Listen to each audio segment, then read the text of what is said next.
So I have a video here for you guys. This is on Russell Brand's YouTube channel. We actually had Russell recently on the Crystal Kyle and Friends podcast. You guys should check that out if you haven't.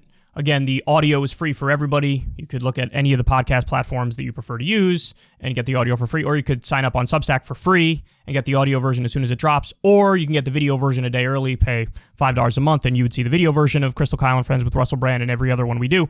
But anyway, Russell Brand did a segment here. He talks about Matthew McConaughey, who was recently on some other podcast, and they talk about how they fear the United States might be headed towards a civil war. It's interesting stuff they say here. I want to watch it, and then I'll come back and break it down and give you my agreements and disagreements. Hell, I'd love to hear some definitions. I'm working on what I'm trying to understand politics to be. I think we got to redefine politics. If each party's only about preservation of party, well, I'm almost arguing that's undemocratic. If you're only there to, by hook or by crook, preserve your party, you're leaving out 50% of the people. So I think politics needs a redefining. Look, are the parties so extreme right now that they're going to walk their way into extinction? I don't know. What I fear is, great nations aren't taken over from the outside. They implode. Civil war. That's the big fear for me, for the country, is this path we're going. I know a lot of people are concerned about a civil war in America. It's something that's talked about a lot in online spaces. And this secession idea, I suppose, is a way to acknowledge without physical conflict or military conflict or whatever type of conflict that might be into this day and age.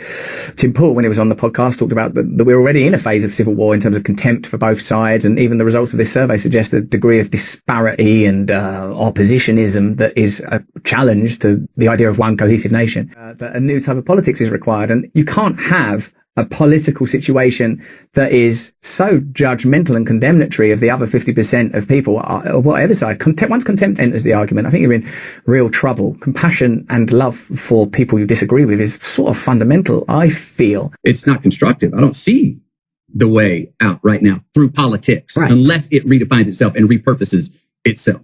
Why are you not doing that? Letting anybody know who you're for, who you're against? Taking sides on a political issue right now, to me, precedes the discussion of something larger and much more important, like the questions we were asking a minute ago. The definition is, what the hell is politics? What do you got to read before we start saying, hey, this is where I stand, this is where I stand, which creates already a divide, or 50% of the people are going to come at you.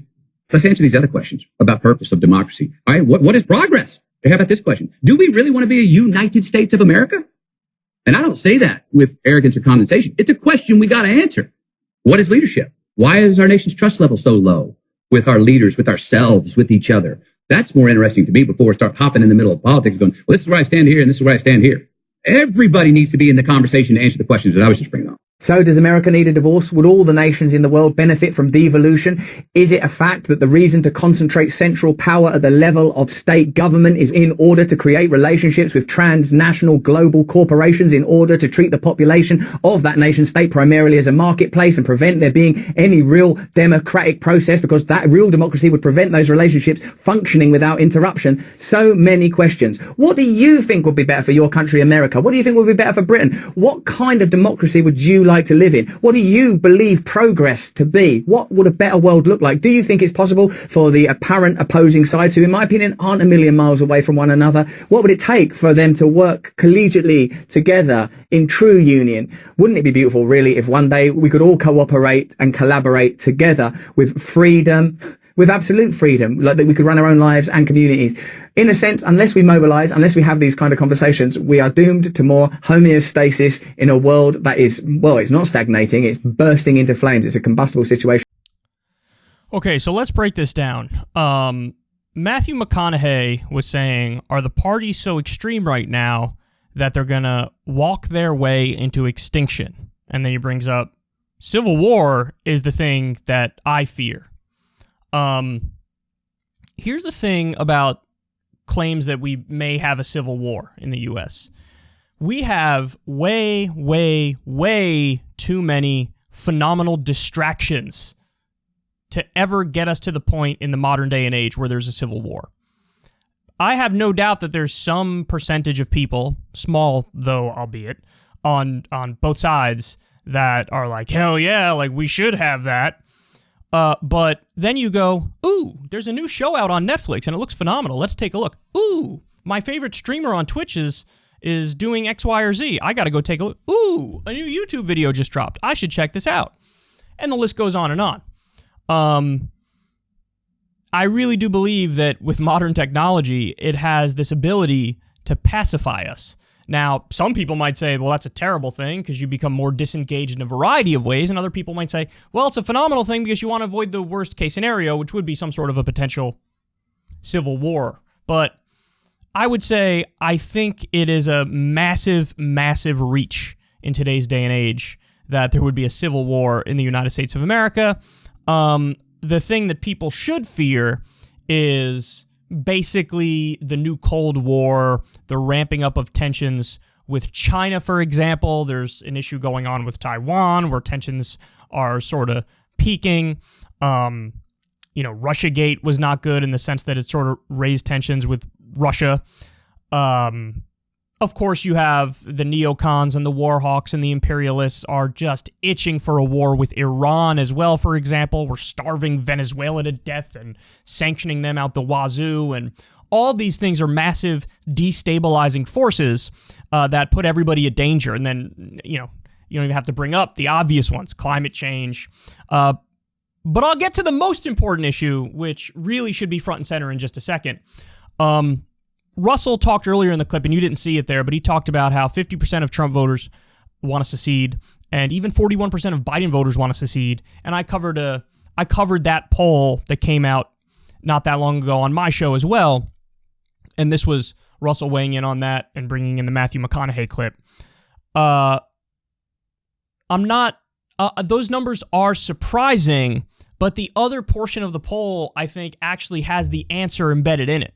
Because I forget the specific number, so forgive me for that, but it's something like 80% of the country. So people on the right and the left are like, well, I mean, the problem is fundamentally that the government is run of, by, and for the wealthy, the elites, the corporations, the billionaires. And that's the fundamental problem. So it is sort of true that it's, even though partisanship is at an all-time high, it is sort of an illusion. It is sort of a mirage because people do get mired in the culture war and they're at each other's throats over that stuff.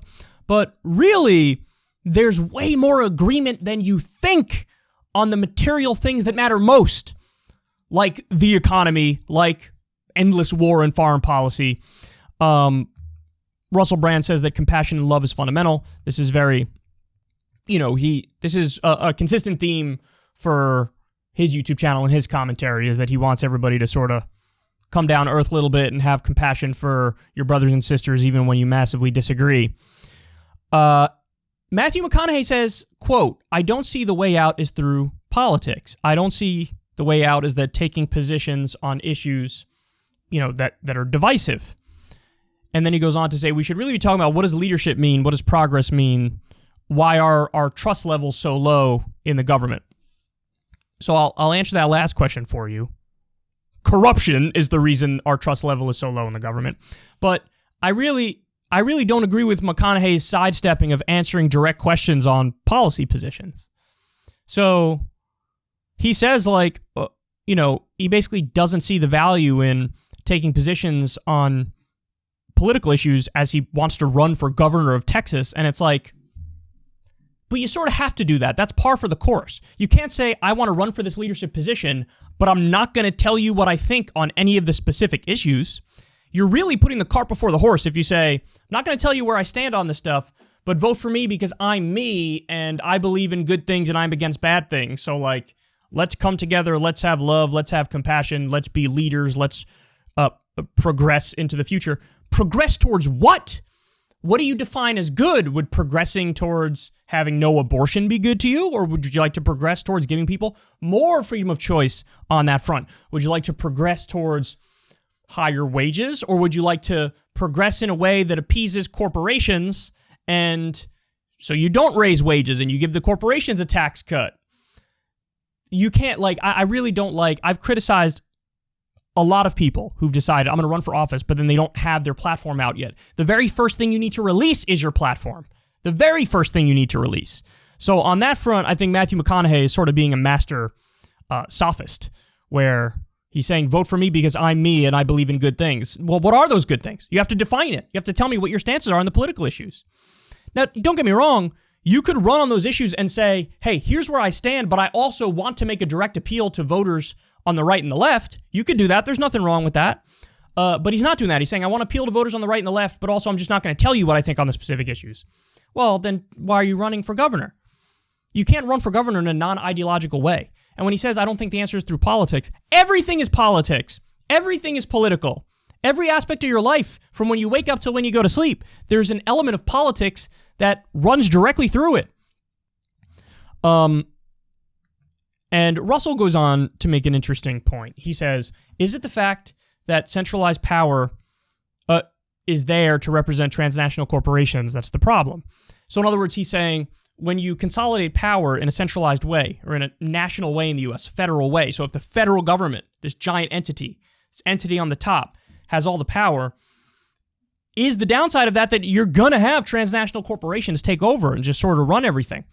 And the implication is, I don't know if this is what he means, but the implication is, if you sort of break up that power and bring it down more to the local level or the state level, that you wouldn't have that problem. But on that front, I think I just disagree with Russell, because the transnational corporations would just adjust and then buy politicians at the state level and the local level. They already buy politicians at the state level and the local level. It just requires less money to do so. They're even easier to buy off. So it's not like, oh, if we just move to a form of government that's less centralized, that then that would fix the problem because the corporations can't have as much sway. No, the people who run the corporations, I mean, they're not idiots. They're totally greedy, totally corrupt, but they're not idiots. And they would just adjust and corrupt state politics and local politics even more than they already do, and they already do it a lot. But I agree with the final thing Russell said, which is the sides aren't even a million miles apart from one another. See, that's true, and this gets to my main takeaway from this segment, which is the main issue is the corruption. So that's the issue that affects all other issues. And the relying heavy and leaning heavy into the culture war stuff is a colossal distraction that works phenomenally well.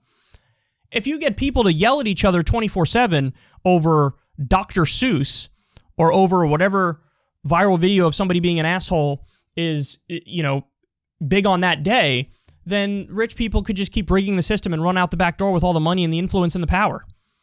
So the real issue is that you have ExxonMobil and Chevron buying politicians, Goldman Sachs, giant financial institutions buying politicians, Honeywell, Boeing, Raytheon, the military-industrial complex buying politicians, and they rig the rules and the laws in their favor.